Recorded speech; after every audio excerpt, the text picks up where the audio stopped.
Et si je te disais que tu peux faire en sorte que quelqu'un pense à toi toute la journée sans envoyer un seul message? Ce n'est pas de la magie, c'est de la présence. C'est ce type de pouvoir qui ne mendie pas, qui n'oblige pas. Il attire simplement avec force, calme et impact. Cette vidéo ne parle pas de jeu. Elle parle de découvrir comment ton attitude peut mettre quelqu'un à tes pieds sans que tu aies besoin de t'abaisser. Parce que lorsque tu changes, l'effet est immédiat.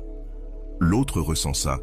L'esprit de cette personne commence à te chercher et le cœur commence à se rendre. Le stoïcisme enseigne que le vrai pouvoir n'est pas sur l'autre.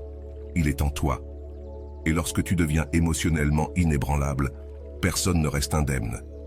Je ne me sens pas responsable si, à la fin de cette vidéo, quelqu'un tombe amoureux de toi, car ce que tu vas apprendre ici touche ce que personne ne voit, mais que tout le monde ressent. Commande ci-dessous, je ne cours pas après lui, elle. Écris-le pour l'ancrer en toi et pour montrer à l'univers que tu es maintenant l'élu. Allons-y. T'es-tu déjà demandé pourquoi certaines personnes semblent avoir un magnétisme naturel? Cette personne qui, lorsqu'elle entre dans une pièce, tout le monde remarque sa présence. Le secret n'est pas dans les mots élaborés ni dans la recherche d'attention, il est dans le silence stratégique, dans l'art de ne pas montrer d'anxiété. Les philosophes stoïciens le comprenaient déjà. Celui qui maîtrise le silence maîtrise l'art de l'attraction. Quand tu arrêtes d'envoyer des messages compulsivement, quand tu brises ce cercle vicieux de la recherche constante de validation, quelque chose d'extraordinaire se produit. La personne commence à te manquer, elle se demande où tu es, ce que tu fais, pourquoi tu n'es plus aussi disponible. Le silence crée de la curiosité, et la curiosité est le premier pas vers la fascination. On disait que la majorité des problèmes humains proviennent de l'incapacité à rester tranquille, et cela s'applique parfaitement aux relations. Quand tu es constamment en train de chercher, d'envoyer des messages, d'appeler, de mendier pour de l'attention, tu transmets un message clair. J'ai plus besoin de toi que tu n'as besoin de moi. Mais lorsque tu cultives le silence, tu inverses complètement la dynamique. Imagine que tu sois toujours cette personne qui répond immédiatement, qui est toujours disponible, qui ne laisse jamais un message sans réponse. Maintenant, imagine changer ce schéma, non par des jeux ou des manipulations, mais par l'autocontrôle stoïque, en comprenant que ton énergie est trop précieuse pour être gaspillée dans l'anxiété. Au début, cela peut sembler difficile. Ton impulsion sera de vérifier ton téléphone chaque minute, de répondre immédiatement, de montrer combien tu tiens à l'autre. Résister à cela est l'exercice stoïque par excellence. Maîtriser tes impulsions. Avec le temps, quelque chose de magique se produit. La personne à qui tu étais accroché commencera à remarquer ton absence. Tu commenceras à manquer cette attention qui était autrefois garantie et elle commencera à l'apprécier davantage. Le philosophe Épictète enseigna « Contrôle ce que tu peux contrôler et accepte ce que tu ne peux pas ». Tu ne peux pas contrôler la façon dont l'autre réagira, mais tu peux contrôler tes propres actions, tes propres impulsions, et ce contrôle est irrésistiblement attirant. Le silence bien appliqué crée un espace dans lequel l'autre commence à projeter ses meilleurs fantasmes sur toi. En l'absence d'informations constantes, l'esprit humain comble naturellement les vides. Et généralement, il les comble avec ce qu'il veut le plus voir. Cela ne signifie pas ignorer complètement ou être cruel. Le stoïcisme n'a rien à voir avec la froideur, mais avec l'équilibre. Il s'agit de répondre quand cela en vaut la peine, quand il y a de la substance, quand il y a du sens. Il s'agit de qualité, pas de quantité. Pratique le silence numérique, désactive les notifications, fixe des heures spécifiques pour vérifier tes messages, laisse ton téléphone dans une autre pièce lorsque tu fais quelque chose d'important. Cultive l'art d'être présent là où tu es, pas constamment connecté à ceux qui ne sont pas avec toi à ce moment précis. Lorsque tu réponds, fais-le avec profondeur et sens. Un seul message bien formulé vaut plus que 20 messages superficiels. La personne qui maîtrise le silence envoie un message puissant. J'ai une vie riche, complète et significative, avec toi ou sans toi. Et paradoxalement, c'est exactement cela qui donne envie à quelqu'un de faire partie de cette vie. Rappelle-toi, nous ne parlons pas de jouer à des jeux émotionnels ou de manipuler. Nous parlons d'une véritable pratique stoïque. Valoriser ton propre temps, ton énergie, ta paix intérieure. Et lorsque tu valorises vraiment ces choses, les autres commencent aussi à les apprécier et à t'apprécier. Le pouvoir du silence n'est pas dans l'ignorance, mais dans le choix conscient du moment où il faut se manifester. Il est dans la qualité, pas dans la quantité. Il est dans la confiance. Savoir que tu n'as pas besoin de remplir tous les vides pour qu'on te remarque. C'est pourquoi je ne me fais pas responsable si, en pratiquant le silence stratégique, quelqu'un tombe éperdument amoureux de toi. Car il n'y a rien de plus attractif qu'une personne qui n'a besoin de rien prouver, qui n'est pas anxieuse, qui a suffisamment de paix intérieure pour laisser le silence parler de lui-même. Que se passe-t-il lorsque tu rencontres quelqu'un qui, même face aux plus grandes tempêtes émotionnelles, reste totalement centré? Quelqu'un qui n'oscille pas entre les extrêmes, qui ne mendie pas d'attention, qui ne se désespère pas lorsque les choses ne se passent pas comme prévu? Cette personne devient inévitablement magnétique. Avant de continuer, si tu n'es pas encore abonné à ma chaîne YouTube, je t'invite à le faire dès maintenant. En s'abonnant, tu seras informé de toutes mes nouvelles vidéos, ce qui te permettra de ne rien manquer de contenu précieux. Les stoïciens ont compris que notre plus grand pouvoir d'attraction ne réside pas dans les techniques extérieures, mais dans la maîtrise de nos propres émotions, dans l'autocontrôle. Lorsqu'il est authentique, cet autocontrôle ne passe pas inaperçu. Il brille dans chaque geste, chaque mot, chaque silence. Lorsque tu maîtrises tes réactions émotionnelles, tu crées quelque chose de rare de nos jours, la prévisibilité émotionnelle. Et cette prévisibilité génère de la sécurité chez l'autre. Qui ne veut pas être avec quelqu'un qui ne s'effondre pas pour de petites frustrations? Qui ne se sent pas attiré par quelqu'un qui reste sûr de lui, même lorsqu'il est ignoré ou rejeté? Marc Aurèle a dit: tu as le pouvoir sur ton esprit, pas sur les événements extérieurs. Prends conscience de cela et tu trouveras la force. C'est cela l'essence de l'autocontrôle magnétique qui fait qu'une personne tombe amoureuse de toi. Pense à une personne que tu connais qui réagit à tout. Quelqu'un arrive 5 minutes en retard et elle envoie déjà des messages désespérés. Elle ne reçoit pas de réponse pendant 1 heure et elle imagine déjà des trahisons. Le patron fait une critique et elle rumine pendant des jours. Cette personne est-elle attirante pour toi? À peine. Maintenant, pense à l'inverse. Quelqu'un qui accepte les retards avec facilité, qui comprend qu'une réponse immédiate n'est pas toujours possible, qui reçoit les critiques comme des opportunités de croissance. Cette personne dégage une sensation de solidité qui est irrésistiblement attirante. Le stoïcisme nous enseigne que nous n'avons aucun contrôle sur ce qui nous arrive, mais nous avons un contrôle total sur la manière dont nous réagissons à ce qui arrive. Et lorsque nous appliquons cela aux relations, nous créons un type d'attraction qui va bien au-delà de l'apparence physique ou du statut social. En pratique, cela signifie ne pas réagir impulsivement lorsque quelqu'un ne répond pas à tes attentes. Cela signifie ne pas envoyer ce message passif-agressif lorsque la personne tarde à répondre. Cela signifie ne pas créer de scénario catastrophique dans ta tête quand quelque chose dévie du plan. L'autocontrôle magnétique se manifeste aussi dans ta capacité à dire non, à poser des limites claires, à ne pas accepter moins que ce que tu mérites juste par peur de la solitude.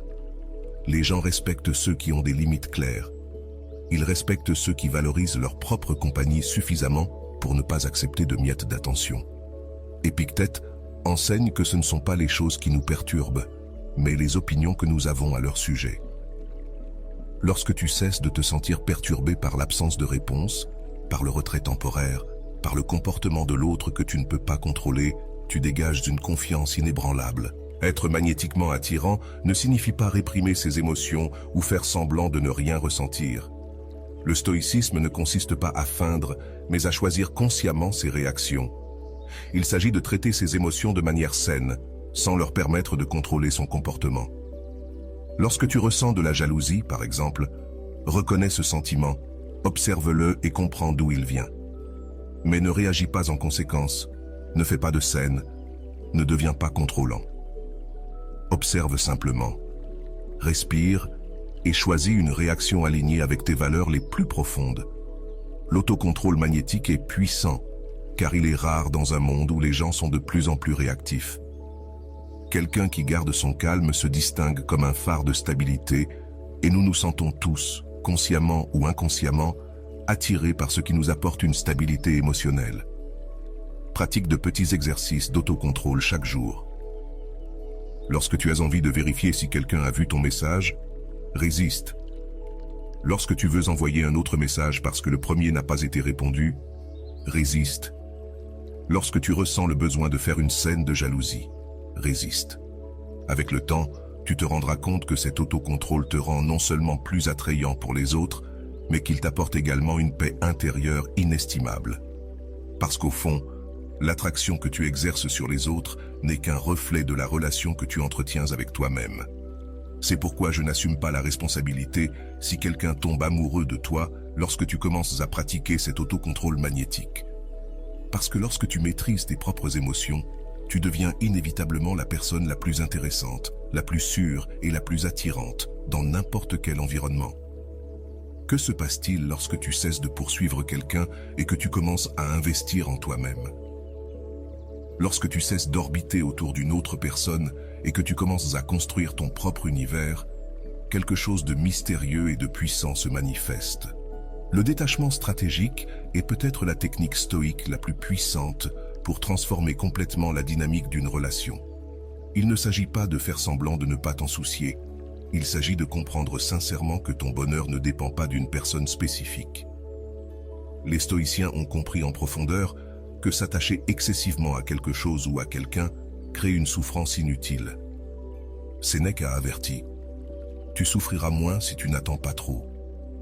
Lorsque nous appliquons ce principe aux relations, il se produit une transformation complète dans la façon dont nous sommes perçus par les autres. Pense à la manière dont tu agis lorsque tu es complètement attaché à quelqu'un. Tu vérifies constamment ton téléphone, tu adaptes tes plans en fonction de la disponibilité de cette personne, tu renonces à tes propres intérêts pour faire plaisir. Et que se passe-t-il? La personne ressent ton désespoir, ressent ton besoin et commence inconsciemment à te dévaloriser. Le détachement stratégique inverse complètement cette dynamique. Lorsque tu comprends vraiment que ta vie est remplie en elle-même, que tu as des buts, des passions et des objectifs qui vont au-delà de cette personne, tu deviens immédiatement plus précieux à ses yeux. Il ne s'agit pas de manipulation ou de simulation, il s'agit d'authenticité. Il s'agit de construire une vie si riche et significative que tu n'as pas besoin de quelqu'un de spécifique pour la compléter. Tu veux de la compagnie, bien sûr, mais tu n'en dépends pas pour ta satisfaction. La pratique du détachement stratégique commence par une observation honnête. Dans quel domaine de ta vie négliges-tu toi-même pour te concentrer sur l'autre personne? À quelle passion as-tu renoncé? Quelles amitiés as-tu laissées de côté? Quels rêves as-tu reportés? Reconstruire ces domaines n'est pas seulement bon pour toi, c'est également magnétiquement attrayant. Il y a quelque chose de profondément fascinant chez quelqu'un qui a une vie pleine, qui a ses propres passions, qui n'est pas constamment disponible parce qu'il vit intensément son propre voyage. Épictète enseignait « La liberté ne s'obtient pas en satisfaisant les désirs, mais en les éliminant. » Lorsque tu élimines le désir obsessionnel d'avoir cette personne spécifique, tu deviens libre, et cette liberté est irrésistiblement attirante. En pratique, le détachement stratégique signifie arrêter de vérifier constamment l'état de la personne. Cela signifie d'arrêter de chercher des signes que la personne pense à toi. Cela signifie arrêter d'analyser obsessionnellement chaque mot, chaque geste, chaque signe. Au lieu de cela, tu rediriges toute cette énergie vers toi-même. Inscris-toi à ce cours que tu as toujours voulu suivre. Rétablis cette amitié que tu négligeais. Consacre-toi à un projet personnel significatif. Prends soin de ton corps, de ton esprit, de ton âme. Et quelque chose de fascinant se passe. Les gens commencent à remarquer. Ils commencent à se demander ce qui a changé. Ils commencent à ressentir une curiosité renouvelée pour toi, parce que tu es passé de cette présence constante, cette garantie, à quelqu'un avec un univers propre, un univers dans lequel les autres souhaitent être inclus. Le détachement stratégique signifie également accepter sincèrement que tout le monde ne t'aimera pas et que cela va.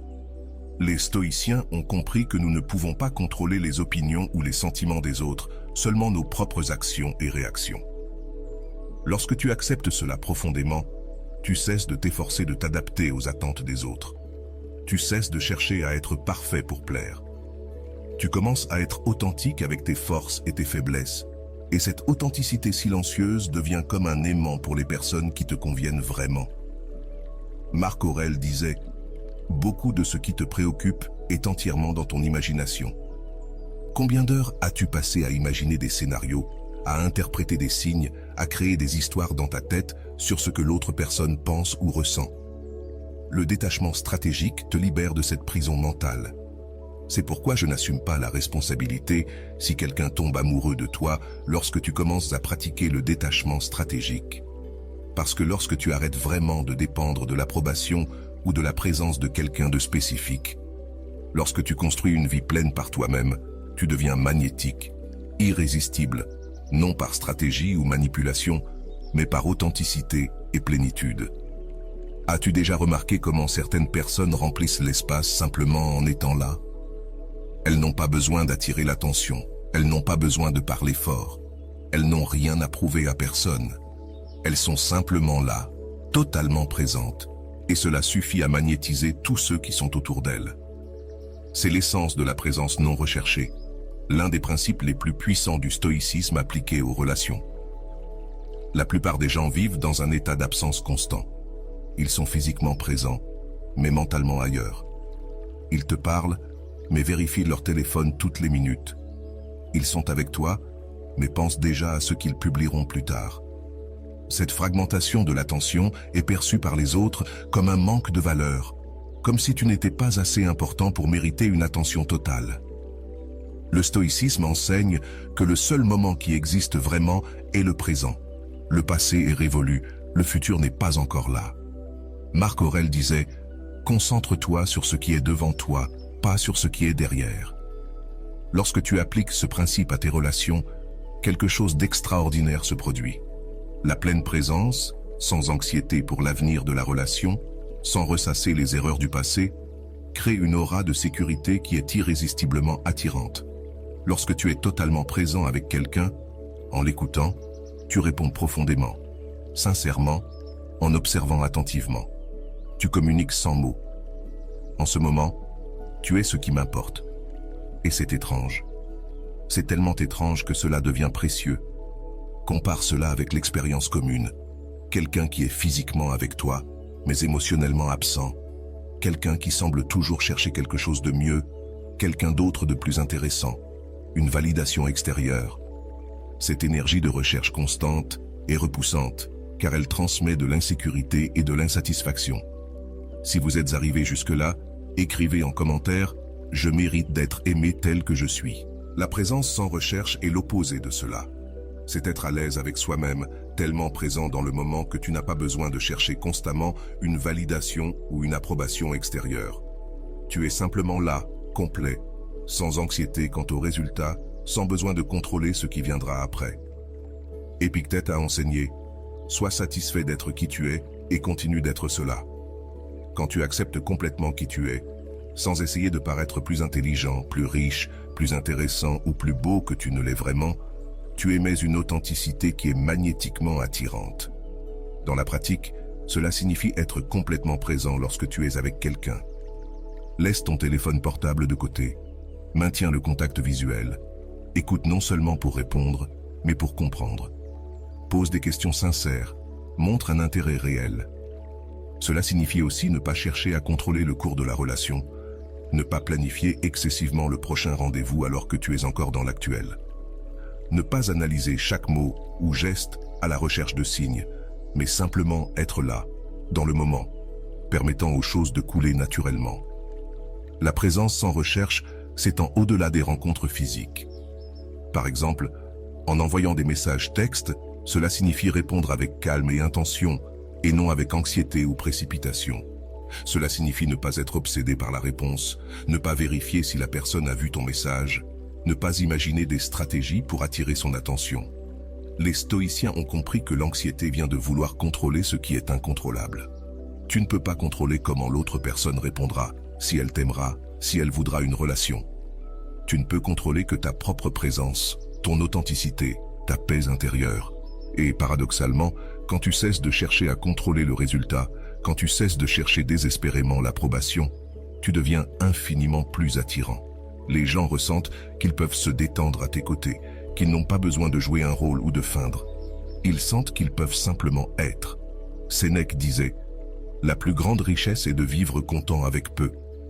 Quand tu es content avec le moment présent, sans anxiété pour ce qui viendra après, tu dégages une richesse intérieure qui est magnétiquement attirante. Tu deviens un oasis de calme dans un monde frénétique. C'est pourquoi je ne prends pas la responsabilité si quelqu'un tombe amoureux de toi lorsque tu commences à pratiquer la présence sans recherche. Parce que lorsque tu es totalement présent, totalement authentique, totalement en paix avec toi-même, tu deviens irrésistible. Pas parce que tu cherches à l'être, mais précisément parce que tu as cessé d'essayer. As-tu déjà remarqué comment certaines personnes ont une intégrité qui impose simplement le respect? Il ne s'agit pas de perfection morale, il s'agit d'authenticité, de cohérence et de valeurs solides. Dans le monde des relations, peu d'attributs sont aussi profondément attirants que la véritable vertu. Les stoïciens considérèrent la vertu comme le seul véritable bien. Pour eux, la vertu signifiait vivre en accord avec la nature humaine dans son meilleur état, avec sagesse, courage, justice et modération. Et quand tu intègres ces qualités dans ta vie, quelque chose d'extraordinaire se produit dans le domaine des relations. La vertu irrésistible ne consiste pas à être un saint. Il ne s'agit pas de ne jamais faire d'erreur.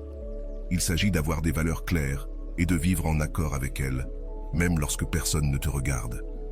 Il s'agit d'intégrité, être la même personne dans tous les contextes. Pense aux personnes que tu connais, celles qui disent une chose et en font une autre, celles qui traitent ceux d'en haut de manière respectueuse, mais maltraitent ceux d'en bas, celles qui promettent et ne tiennent pas leurs promesses. Ces incohérences génèrent de la méfiance, et la méfiance est le tueur silencieux de toute possibilité de connexion profonde. D'autre part, quelqu'un qui tient sa parole, qui traite tout le monde avec le même respect, qui vit selon ses principes, même quand il est plus facile de ne pas le faire, cette personne dégage une force silencieuse qui est magnétiquement attirante. Marc Aurèle conseillait « Fais ce qui est juste, non ce que les autres pensent ». Lorsque tu prends des décisions basées sur tes propres valeurs et non sur les attentes des autres ou sur ce qui t'apportera une approbation immédiate, tu montres une autonomie rare et profondément attirante. La vertu irrésistible se manifeste de diverses manières dans les relations. C'est le courage d'être vulnérable et honnête quand il serait plus facile de cacher la vérité. C'est la justice de ne pas parler mal des ex-partenaires, même quand tu es blessé. C'est la sagesse de reconnaître tes propres erreurs et d'en tirer des leçons. C'est la modération de ne pas agir impulsivement lorsque les émotions sont à fleur de peau. Lorsque tu montres ces qualités, tu deviens non seulement plus attirant, mais tu deviens aussi digne de confiance. Et la confiance est la base de toute relation significative. Épictète enseigna que les difficultés révèlent le caractère des hommes. Dans les relations, cela est particulièrement vrai. Comment fais-tu face aux conflits? Comment réagis-tu lorsque tu es déçu? Comment te comportes-tu lorsque tu te sens frustré ou blessé? Ces situations révèlent ton vrai caractère, et c'est ce caractère qui attire ou repousse les personnes de valeur. La vertu irrésistible signifie aussi être congruent entre ce que tu dis et ce que tu fais. Si tu dis que tu valorises l'honnêteté, mais que tu mens lorsque cela t'arrange, les gens ressentiront cette incongruence. Si tu dis que tu valorises le respect, mais que tu traites mal ceux qui ne peuvent pas t'apporter de bénéfices, cette hypocrisie sera perçue. En revanche, quand il y a un alignement entre tes paroles et tes actions, tu dégages une solidité qui est rare et profondément recherchée. Sénèque a observé que le caractère est le pouvoir de perdurer dans une relation. Cela signifie la capacité de supporter les défis sans se décomposer, d'affronter les difficultés sans recourir à des comportements destructeurs, de rester fidèle à ses valeurs, même lorsqu'elles sont mises à l'épreuve. Cette force intérieure ne passe pas inaperçue. Même inconsciemment, nous nous sentons attirés par les personnes qui montrent stabilité et intégrité face à l'adversité. La vertu irrésistible se manifeste aussi dans la façon dont tu traites les autres, pas seulement la personne qui t'intéresse. Comment tu parles des absents, comment tu traites le serveur au restaurant, comment tu réagis lorsque quelqu'un fait une erreur. Ces petits moments révèlent ton véritable caractère, et ils sont remarqués. Rappelle-toi que la vertu, dans le sens stoïcien, n'a rien à voir avec la perfection morale ou la rigidité. Il s'agit de croissance continue, d'apprendre de ses erreurs et de la recherche sincère de vivre en accord avec le meilleur de soi-même. C'est pourquoi je ne prends pas la responsabilité si quelqu'un tombe amoureux de toi lorsque tu commences à cultiver une vertu irrésistible. Parce que lorsque tu vis avec intégrité, lorsque tu alignes tes actions avec tes valeurs les plus élevées, lorsque tu montres du caractère dans chaque situation, tu ne deviens pas seulement attrayant, tu deviens quelqu'un pour qui il vaut la peine de se battre, quelqu'un avec qui il vaut la peine de construire quelque chose de durable. As-tu déjà remarqué comment certaines personnes semblent naturellement précieuses sans avoir besoin de prouver quoi que ce soit? Il n'y a personne comme ceux qui portent en eux une certitude inébranlable de leur propre valeur. C'est ce que les stoïciens cultivaient, et cela rend quelqu'un irrésistiblement attirant dans les relations. Les anciens philosophes stoïciens comprenaient que la véritable valeur d'une personne ne réside pas dans des facteurs externes tels que la richesse, le statut, l'apparence ou l'approbation des autres. Elle réside dans quelque chose de beaucoup plus profond et durable, le caractère, l'intégrité, la sagesse intérieure. Épictète, qui fut esclave avant de devenir philosophe, enseigna « Souviens-toi que tu es un acteur dans un drame choisi par le directeur. Si ce dernier veut que tu joues le rôle d'un mendiant, d'un roi ou d'un citoyen ordinaire, fais-le. Ton travail est de bien jouer ton rôle. » Cette compréhension le libère du besoin de validation extérieure. Lorsque tu cesses de chercher désespérément l'approbation, lorsque tu arrêtes de mendier l'attention, lorsque tu cesses de te diminuer pour plaire aux autres, tu envoies un message puissant au monde. Je sais ce que je vaux, indépendamment de ce que tu penses, et cela est magnétique. Pense à quelqu'un que tu connais qui essaie constamment d'impressionner, qui montre toujours ses réussites, qui parle de ce qu'il possède ou de qui il connaît, qui recherche toujours des éloges et de la validation. Cette insécurité, même si elle est déguisée, est évidente et, en général, elle repousse plus qu'elle n'attire.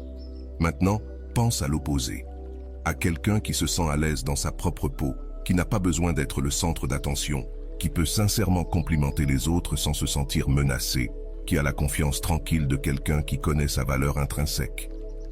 Une telle personne dégage une aura qui attire naturellement les autres.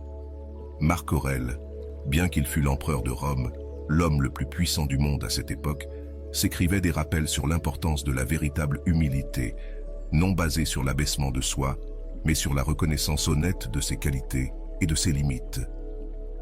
L'aura de valeur, dans le contexte des relations, signifie ne jamais se sous-estimer pour plaire à l'autre, ne jamais accepter moins que ce que tu mérites par peur de la solitude, ne jamais permettre des comportements qui violent tes limites ou manquent de respect pour tes valeurs.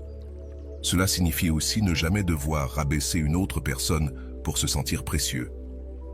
L'insécurité déguisée en arrogance est transparente pour toute personne émotionnellement intelligente.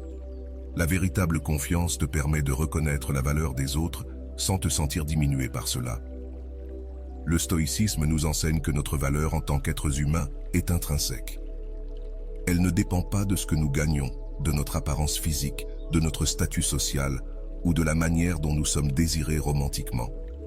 Lorsque tu intègres profondément cette vérité, tu te libères du besoin de prouver ta valeur à travers des accomplissements externes ou l'approbation des autres. En pratique, cela signifie arrêter de te comparer constamment, arrêter de chercher validation sur les réseaux sociaux, arrêter de te transformer pour correspondre aux attentes des autres. Cela signifie cultiver une relation saine avec toi-même, car il est impossible d'afficher une aura de véritable valeur lorsque ton dialogue interne est rempli de critiques destructrices. Épictète conseillait « Contrôle tes passions pour qu'elles ne prennent pas le dessus sur toi ». Dans le contexte des relations, cela signifie ne pas permettre à un désir pour une personne spécifique de prendre le contrôle de ton estime de soi.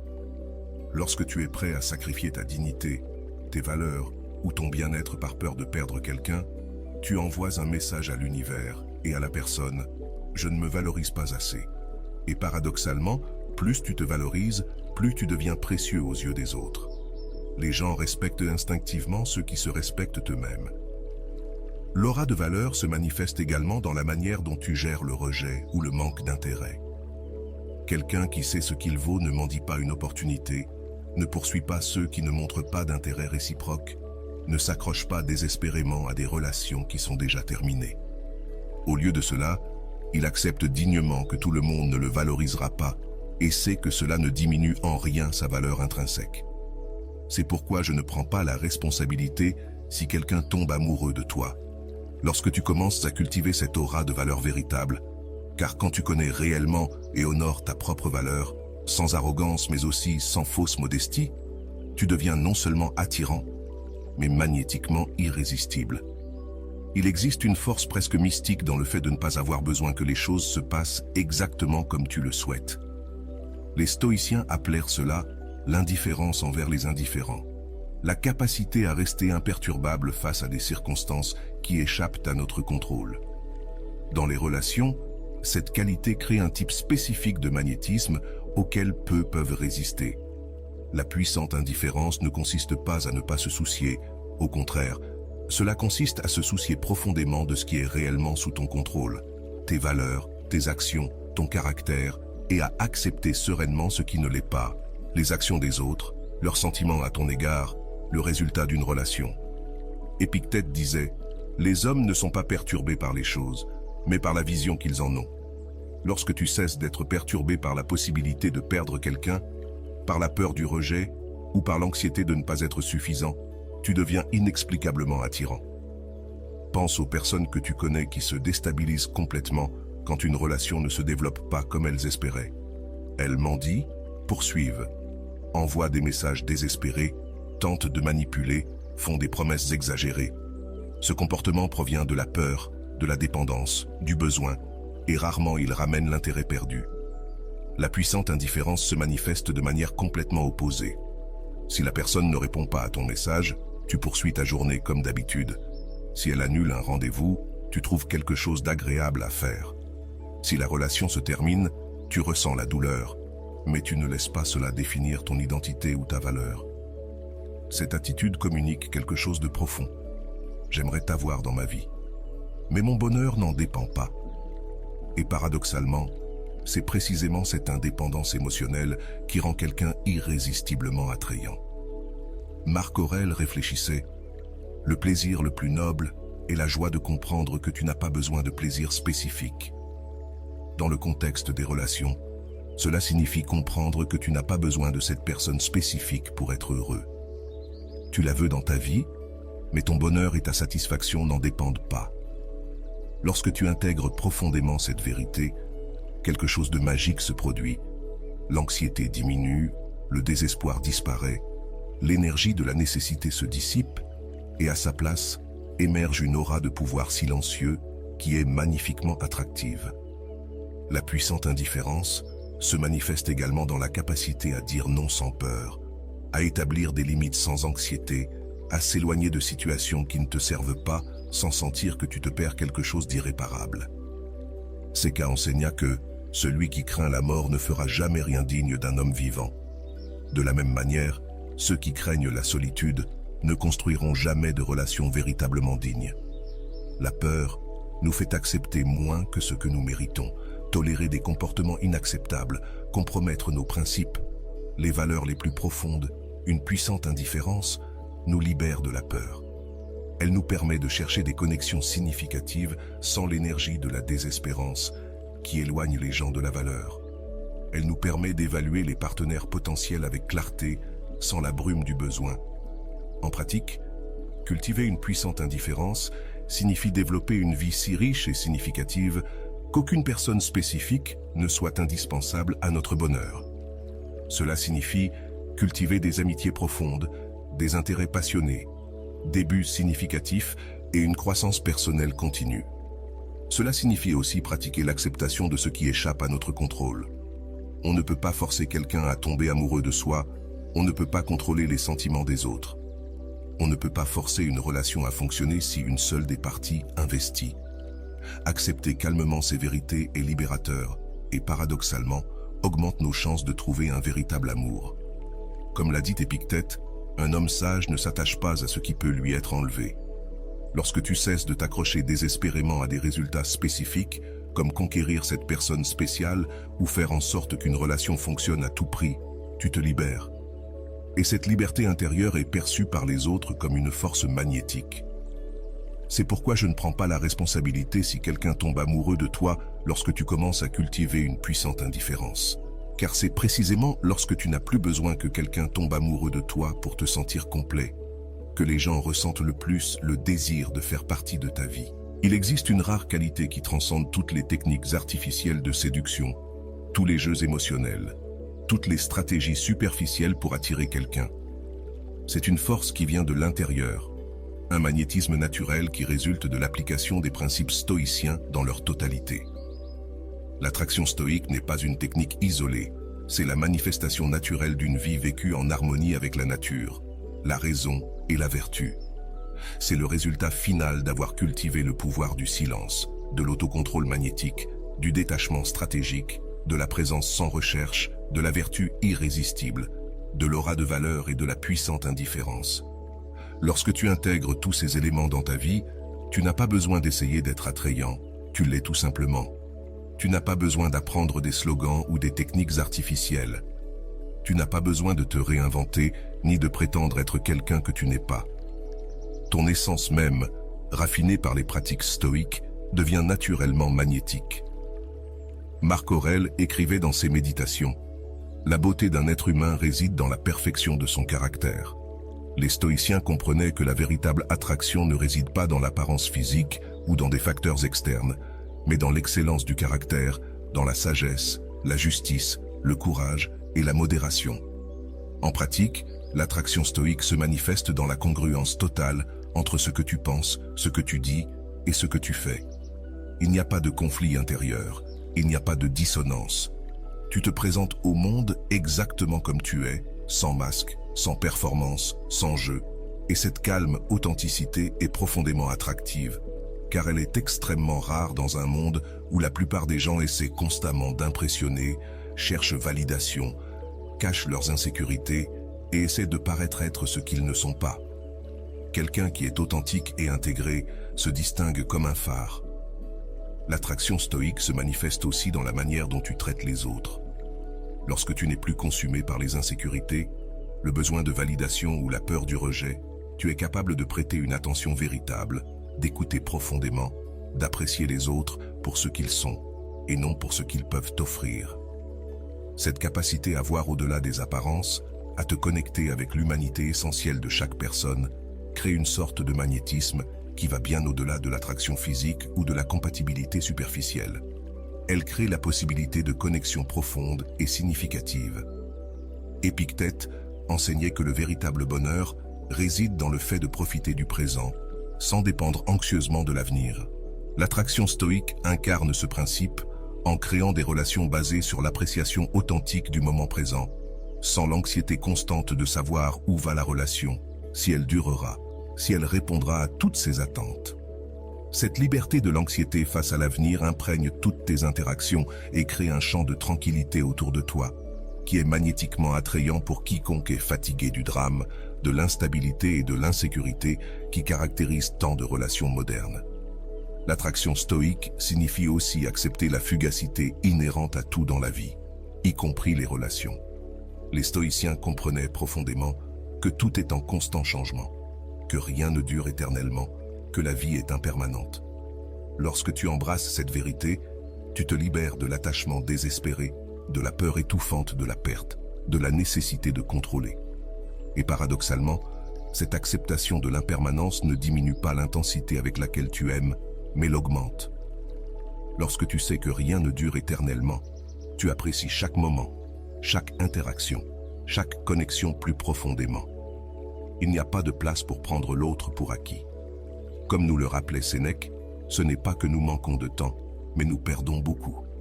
Lorsque tu cesses de gaspiller de l'énergie émotionnelle avec l'anxiété pour l'avenir ou à ressasser le passé, lorsque tu cesses de te préoccuper de ce que les autres pensent de toi, lorsque tu cesses d'essayer de contrôler ce qui est incontrôlable, tu libères une immense quantité d'énergie pour être présent, pour te connecter profondément, pour aimer intensément. C'est pourquoi je ne prends pas la responsabilité si quelqu'un tombe amoureux de toi lorsque tu commences à cultiver l'attraction stoïque dans son ensemble. Car lorsque tous ces éléments s'alignent, lorsque le pouvoir du silence rencontre l'autocontrôle, lorsque le détachement rencontre la présence, lorsque la vertu rencontre l'estime de soi et la puissante indifférence, tu deviens attrayant, sinon irrésistible. pas par des techniques artificielles ou des manipulations émotionnelles, mais par la force silencieuse d'un être humain qui vit en harmonie avec sa nature supérieure. Et c'est en fin de compte ce que nous cherchons tous, même sans le savoir. Quelqu'un qui nous inspire à être notre meilleure version, quelqu'un qui nous montre qu'il est possible de vivre de manière sage, claire et intègre dans un monde confus et chaotique. Et voilà, j'espère que vous avez trouvé beaucoup de valeur dans cette vidéo. Merci d'être resté jusqu'à la fin de cette vidéo, j'adore quand vous faites ça. Si vous voulez une autre vidéo sur ce sujet, écrivez en commentaire, j'en veux encore plus. J'espère vous revoir dans une autre vidéo. Merci pour ton temps, prends soin de toi et à bientôt.